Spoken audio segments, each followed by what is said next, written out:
Tapos ka na bang maglaba?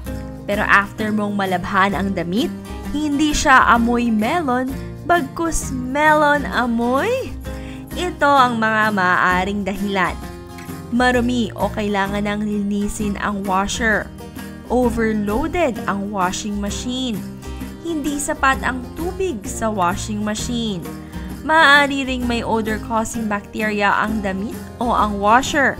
Baka naman masyadong madami o masyadong kaunti ang sabon. Maaari ding naiwan ang mga ito sa washing machine ng matagal. Tips para maiwasan ito. Agad labhan ang maruruming damit. Ang sweat at natural body oils na pinoproduce ng katawan ay nagiging sanhi ng pagkapit at pagdami ng bakterya. Huwag i-overload ang washing machine.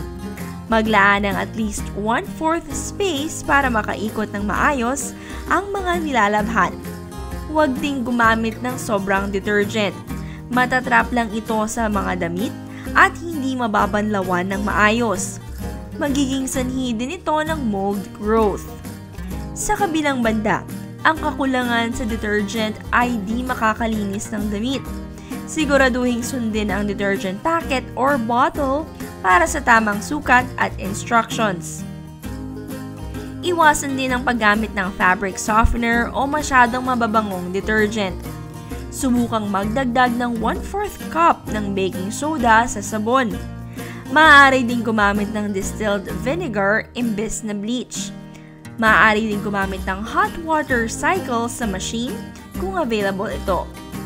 At agad na hanguin ang damit sa washer at isampay agad. Mas maganda kung maaarawan ito kaysa gagamit ng dryer. Makakatulong din ang UV rays para mapatay ang mildew bacteria. Siguraduhin ding hindi dikit-dikit ang mga damit sa sampayan at sa damitan. Kaya mildew smell no more. Hindi na mabaho ang clothes at smelling fresh na. Kaya mo yan! Make sure to do laundry the right way. You can do it!